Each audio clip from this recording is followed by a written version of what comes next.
9h10 à Tel Aviv, on ouvre une page éco tout de suite dans cette édition avec vous, Laura Duhamel. Merci de nous avoir rejoints. On va parler du chômage. Les chiffres de 2015 qui sont tombés, c'est pas forcément très réjouissant. Alors non, ces chiffres sont plutôt bons, toute proportion gardée. La courbe du chômage ne s'est pas inversée, mais ils indiquent que l'année 2015 a été moins mauvaise que les années précédentes. Sur les 11 premiers mois de l'année, Pôle emploi a enregistré 74 100 chômeurs supplémentaires contre 189 000 en 2014 et 178 500 en 2013.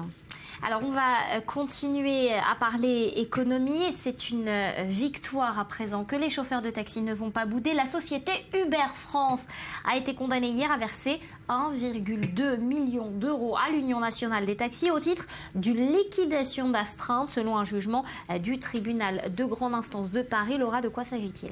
Alors en réalité, c'est une décision qui est liée à un point de friction extrêmement précis. Fin 2014, un juge des référés du tribunal de commerce de Paris avait ordonné à Uber de clarifier sa communication à l'égard de ses propres chauffeurs. Uber aurait en effet entretenu une ambiguïté quant à la possibilité pour ses chauffeurs de stationner sur la voie publique alors qu'ils n'ont pas de clients dans leur voiture. C'est ce qu'on appelle du maraudage. Le maraudage, c'est réservé normalement aux chauffeurs de taxi. Or, depuis 2014, Uber n'avait pas clarifié cette communication. Il n'avait pas non plus payé la somme à laquelle il avait déjà été condamné. Et aujourd'hui, Nathalie, il en paye le prix fort. Un autre classement à présent, le classement 2015 des pays les plus corrompus, il vient de sortir. Il vient de sortir et ce classement confirme, si on ne le savait pas déjà, que la croissance économique ne va pas forcément de pair avec la vertu politique. Ce rapport est signé par l'ONG Transparency International. L'organisation a classé 168 pays en s'appuyant sur des données collectées par 12 organismes internationaux dont la Banque mondiale ou encore le Forum économique mondial. Et on y apprend que les BRICS pour Brésil, Russie, Inde, Chine et Afrique du Sud, que les BRICS sont des cancres en matière de corruption. Sur une échelle de 0 à 100, ces pays prometteurs de l'économie mondiale ont tous obtenu des scores inférieurs à 50. Le Brésil, notamment, inquiète. Le géant sud-américain a chuté de 7 places. Il occupe aujourd'hui la 76e place. Quant à la Russie, elle, c'est la dernière des 5. Elle est 119e derrière la Chine, donc l'Inde ou encore l'Afrique du Sud. Alors la France, en revanche, elle est plutôt bien classée, elle s'en sort pas mal. La France s'en sort pas mal. L'Hexagone se hisse à la 23e place, soit 3 places de mieux que l'an dernier. Et parmi les pays les plus vertueux, les pays nordiques dominent, notamment le Danemark, la Finlande et la Suède qui constituent le trio de tête. Alors Laura, on va s'intéresser à présent aux producteurs de pétrole de schiste américains. Ils font profil bas. On va faire le point en images, on en reparle juste après ensemble. Ça ne s'était pas produit depuis plus de 12 ans. Mi-janvier, le prix du baril de pétrole est passé sous la barre des $30, qu'il s'agisse du Brent de mer du Nord ou de l'américain. Il est ensuite très légèrement remonté. Mais depuis le début de l'année, ça représente tout de même une chute de près de 20%. Résultat, mardi, la Banque mondiale a revu à la baisse ses prévisions pour 2016. Selon l'institution, le baril s'échangera en moyenne à $37 contre 51 auparavant. Nous pensons qu'il y a une certaine surréaction sur le marché du pétrole, dans le sens où les prix ont baissé un peu plus que ce à quoi l'on s'attendait. Nous avons examiné toutes les causes et en effet, il y a beaucoup de raisons qui justifient la chute des cours du pétrole, mais aucune n'était censée les faire baisser autant. Parmi ces raisons, une offre de pétrole trop élevée face à une demande trop faible. Le marché est saturé. Pour ne rien arranger, l'OPEP, l'Organisation des pays exportateurs de pétrole, refuse de réduire sa production. Et l'Iran, libéré des sanctions internationales, s'apprête à revenir sur le devant de la scène. Sans compter la concurrence, le pétrole de schiste nord-américain. L'Arabie Saoudite, aujourd'hui, non seulement en concurrence avec le pétrole de schiste américain, mais qui est en difficulté du fait de la guerre des prix, mais surtout avec l'Iran, qui a la capacité de combattre l'Arabie Saoudite sur le long terme avec des prix du pétrole assez bas. Si cette chute arrange les consommateurs lorsqu'ils font leur plein d'essence, elle est loin d'être bénéfique pour l'économie mondiale. Elle pénalise les pays producteurs qui creusent leurs déficits. Au fur et à mesure, ils limitent leurs dépenses et surtout leurs importations. Au final, c'est l'ensemble du commerce mondial qui pourrait être touché. Voilà, et cette chute des cours du pétrole, elle n'épargne pas non plus, Laura, les producteurs américains. Non, ces derniers subissent de plein fouet la baisse des prix du baril, avec le plongeon donc, du baril autour de $30, soit 75% en un an et demi. Et bien, les petits producteurs américains, mais aussi les grands groupes, subissent justement cette crise et sont menacés de faillite. Alors, selon le cabinet d'avocats Hens & Bones, il serait d'ailleurs plus de 40 à avoir déjà déposé le bilan en 2015. Une tendance, évidemment, Nathalie, qui va s'accélérer en 2016. Alors concrètement, c'est quoi le pétrole de schiste dont on parle aux États-Unis? Alors le pétrole de schiste, c'est le pétrole que l'on trouve dans des roches étanches comme la schiste justement. Et aux États-Unis, c'est un type d'exploitation qui représente près de la moitié de la production nationale. Ça représente plus de 9 millions de barils par jour, soit l'équivalent de l'exportation de l'Arabie Saoudite. Merci beaucoup Laura pour ce point et cette page économie. On va à présent s'intéresser à l'essentiel de l'actualité internationale en bref et en images. Elle qui a toujours assumé une indiscipline de tempérament a finalement tiré sa révérence hier. C'est dans sa place de garde des Sceaux. Au Breton, Jean-Jacques Urvoas, parfois résister c'est rester, parfois résister c'est partir, a salué avec son lyrisme habituel Christiane Taubira. Il est depuis le 16 janvier dernier l'homme qui a fait de la République islamique d'Iran un État, sinon normal, du moins fréquentable. Hassan Rouhani était hier à Paris, et loin de parler politique. Il s'est agi de gros sous, Airbus, Peugeot, d'importants contrats commerciaux devaient être signés aujourd'hui. Et puis, c'est non. Le Conseil d'État a tranché en France contre la suspension de l'état d'urgence. Une demande faite par la Ligue des droits de l'homme qui exigeait la fin de ce régime d'exception mis en place, vous le savez, après les attentats du 13 novembre à Paris. Pour le Conseil d'État, le péril imminent n'a pas disparu.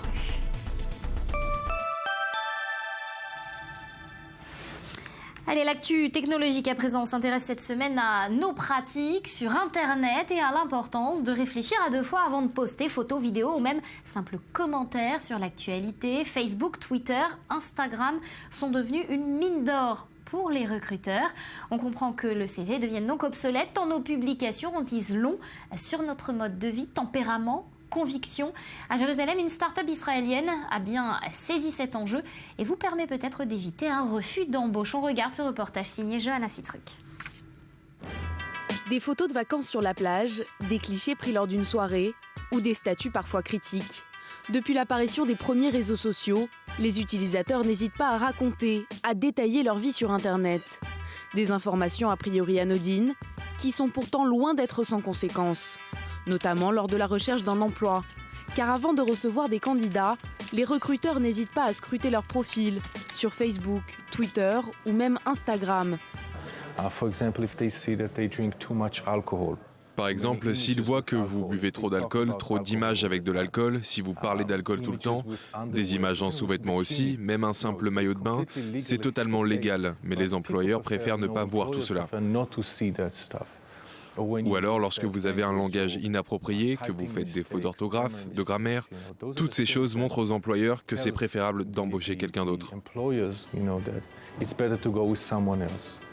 Selon des recherches américaines, environ 30% des candidats seraient disqualifiés à cause de leur réputation sur Internet. C'est ce constat qui a mené à la création de Rip & Up. Nous sommes allés à la rencontre de cette start-up israélienne.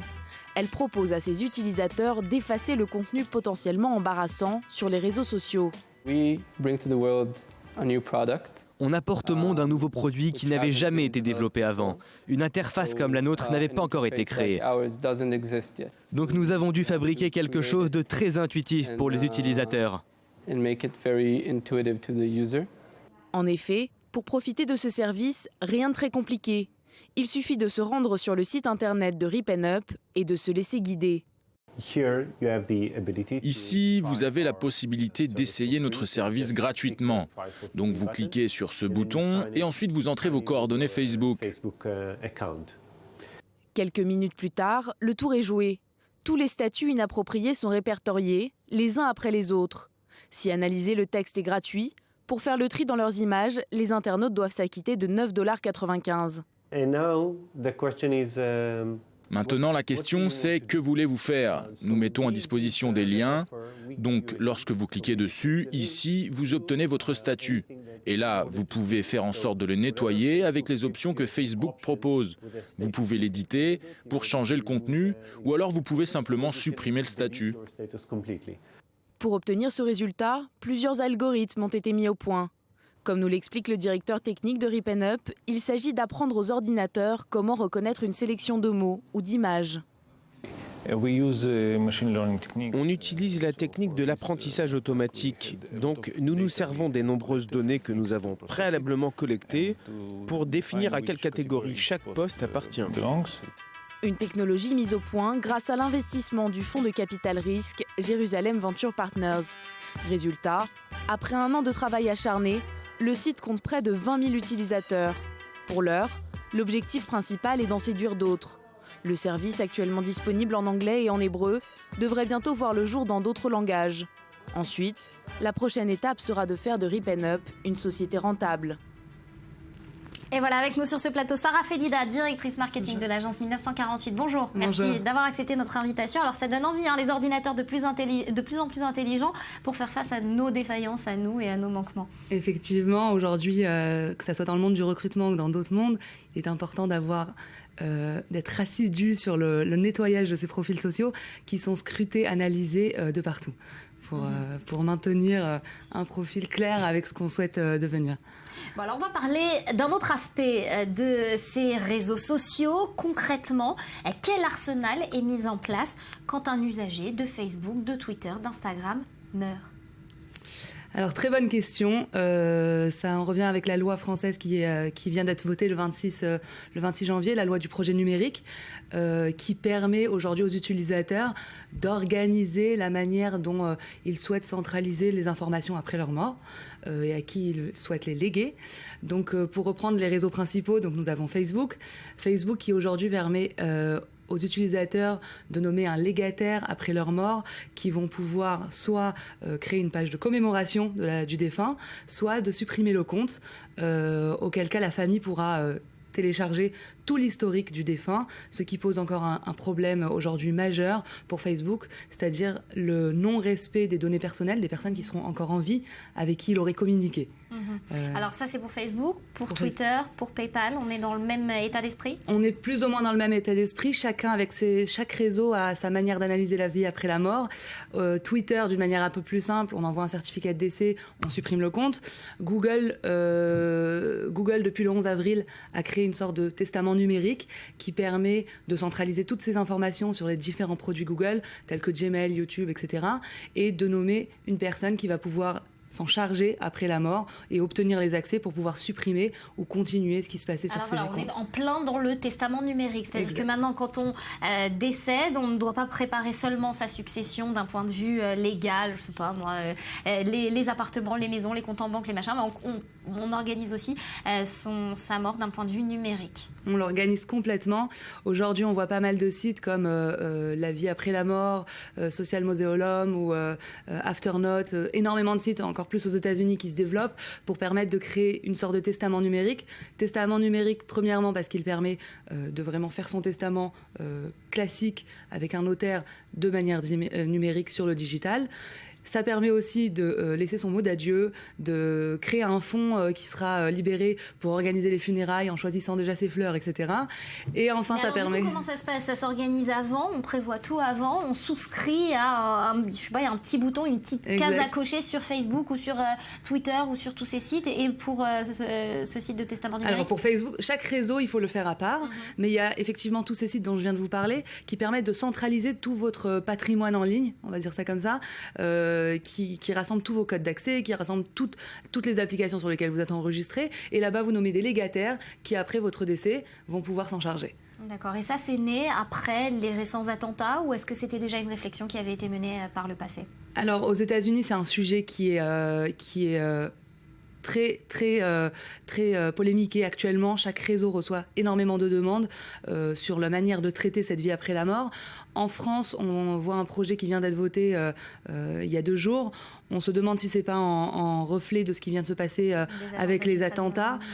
vu que ces morts, cette réaction de comment gérer les profils sociaux vient surtout après des morts subites, donc des morts inattendues, auquel cas il vaut mieux prévoir, et les réseaux recommandent de prévoir maintenant ce qui se passera par la suite. Ça avait fait beaucoup de bruit, notamment au moment des attentats du 13 novembre, avec ces profils Facebook des gens qui étaient décédés au Bataclan, et ça avait vraiment soulevé la stupeur. Merci beaucoup d'avoir été avec nous. Sarah Fedida, directrice marketing de l'agence 1948. Alors vous restez, Sarah, en notre compagnie, puisque juste après un nouveau point sur l'info, eh bien, on recevra cette grande star, ce chanteur israélien qui sera en tournée à Paris la semaine prochaine, Harel Skat. Il est donc bientôt en concert à Paris et il sera en tout cas tout à l'heure avec nous sur ce plateau. À tout de suite.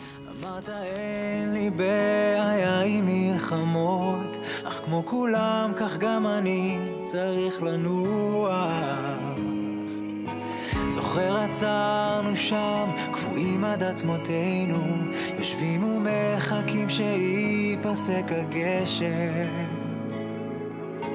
מלא שטויות עושים בשם אהבתנו, מתי נגדל וניגמל מזה בעצם? וכשיבוא, נו מי אם לא, מה נגיד לו? אולי שדי